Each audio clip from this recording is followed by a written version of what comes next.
down, and they did a great job, but we're sending in the big force now. We also sent them into Chicago on a sort of a moderate basis, and we brought down crime a little bit in Chicago, but we're now going to bring it down very big. We're going to be doing Chicago probably next. I was with a great businessman, a man who was involved in all cities through his business. And I say, who do you think should be next after Memphis? And he said, sir, you've got to save Chicago. We're going to wait a little while. But he said, you got to save Chicago. You can't let it go. And this is a very prominent man that everybody knows. And this is from another man in Memphis was saying, Bill, he was saying, very interesting, he's on the board of FedEx. And his hotel is about a block away. And he said, when I walked there, I said, you know, I don't want to do this again. I never want to do it again. And they won't let me walk there. They take them in armored vehicles. They take the board members of FedEx in armored vehicles like a block away to the hotel. This shouldn't be the U.S. This shouldn't be the United States of America. The task force will be a replica, as I said, and it's going to be, I think, equally successful. This is a tremendous success we've had in Washington, I can tell you, and everyone knows it. And people in the White House that work here and other people that I know are calling me and thanking me. They're going out to dinners. They're doing things that they haven't done in years. The effort will include the National Guard as well as the FBI, ATF, DEA, ICE, Homeland Security investigations, and the U.S. Marshals, and more along the prosecutors. We're going to have DOJ led by U.S. Attorney for the Western District of Tennessee, who is here or not here? Who's that person here? That person is going to be very busy. So we're going to have U.S. Attorney for the Western District of Tennessee, and most importantly, Pam Bondi's here. She's heading it up, and she's doing an unbelievable job in every respect beyond this. So also worked with some of the members of the team right here on D.C., and we're very proud of that effort. We essentially had the crime down to a very low rate in 12 days, and within another 10 days after that, it was so incredible. And it continues at that level, and we're going to continue. We have to, because it's our capital. This team will deploy the full powers of federal law enforcement agencies and enforcement generally to restore public safety and get dangerous career criminals off of our streets. We're going to get them off. In 2024, Memphis had the highest violent crime rate, the highest property crime rate, and the third highest murder rate of any city in the nation. Other than that, they're doing quite well, thank you. A person is 4 times more likely to be murdered in Memphis, Tennessee today than in Mexico City. It's been, and you know Mexico City is not a cakewalk. It's been overrun with carjackings, robberies, shootings, and killings. There were 249 murders, 429 rapes, 5,616 burglaries, and 12,522 violent assaults in just the last little while in 2024 and in pieces of 2025, where it's actually gotten worse until recently when we sent the FBI down to see what the hell is going on.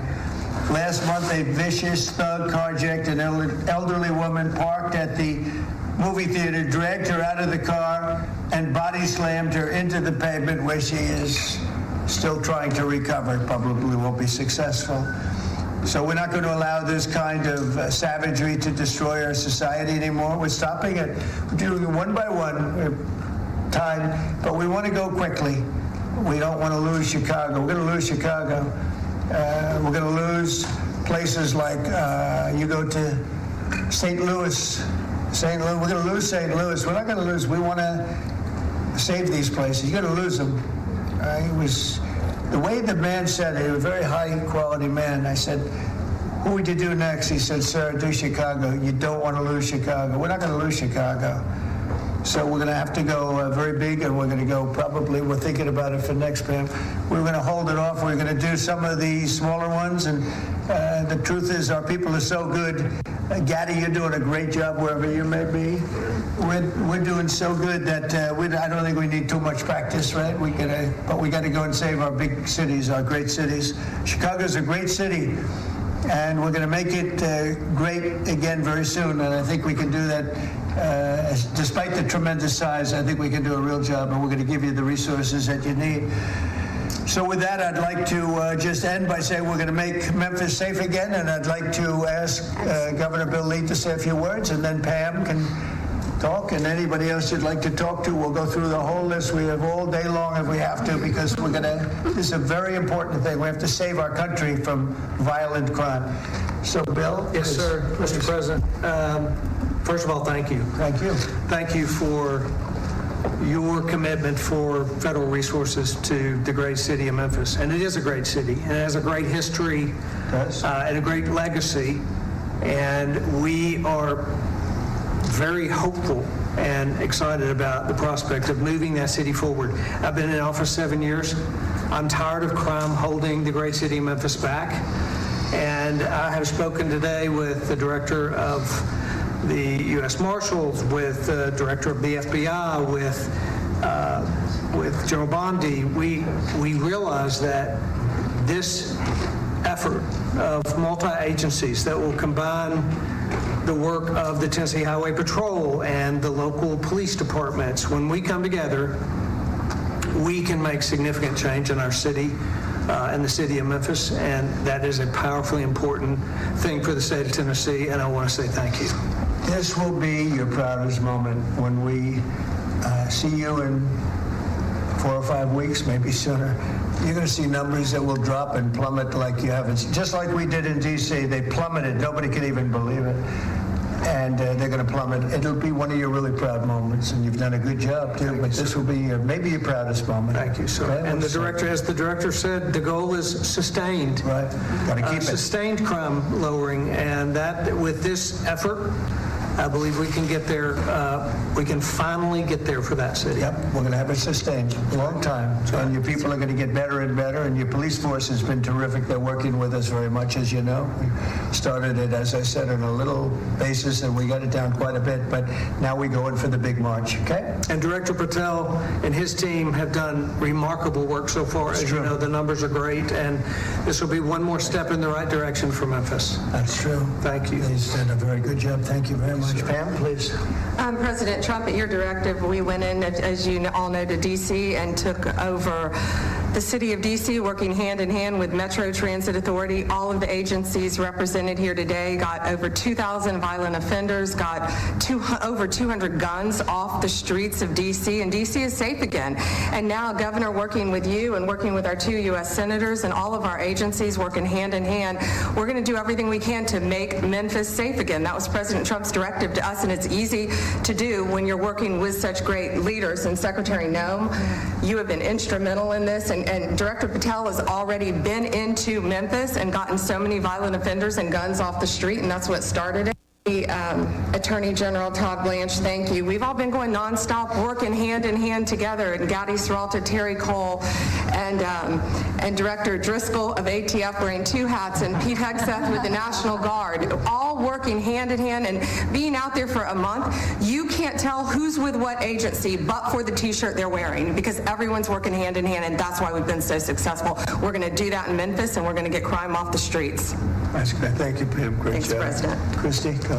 Mr. President, Memphis has a high number of trafficking, significant human traffickers, child exploitation, drug trafficking. The local gangs there are extremely dangerous, and I'm so excited that you're going in there to work with not just the governor and willing local leaders, but also our Attorney General and all the leaders that are standing here today to help protect our children. So what's going to change dramatically is the families' lives that live there, and it's only going to happen because of you, because you're coming in. What has started there, you're going to put on steroids. The networks that you're going to uncover across this country, because of the work that's going to happen in Memphis, we're going to see every city get safer, because we're going to see those ties to other criminals that we're going to get out of the country. So we're a nation of laws.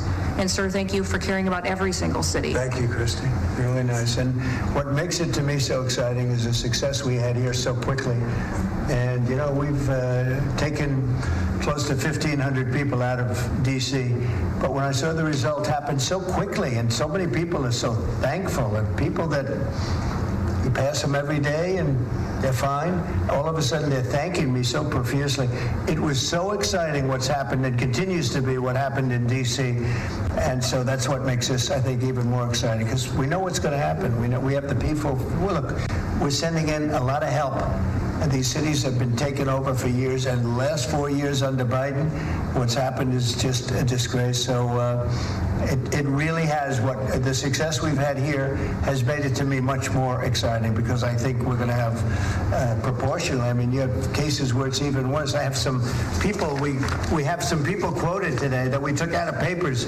We're so grateful for the National Guard coming. Said an owner of a Memphis tax service, it's so dangerous here, it's so darn dangerous that you can't get out of your car. If you get out of your car, he says you get robbed, you get mugged, you get hit. You can't go to the market or a service station. So yeah, I want to see crime stop, and I want to see the National Guard come in right away if that's what's necessary. There's a need, here's another one from a director of a Memphis-based crime prevention organization. There's a need for more boots on the ground. You have to get them done fast before we totally lose it. They're going to lose it all. I got 2 guns put in my face, said another, within 5 minutes at 2 different locations. He said, I got a gun put in my face. Then I went someplace else, had another gun put in my face. I was scared. It never happened to me. I've never seen anything like it. Here's another one. I honestly thought he was going to kill me. Said a 60-year-old Memphis carjacking victim. A man walked up, give me your car.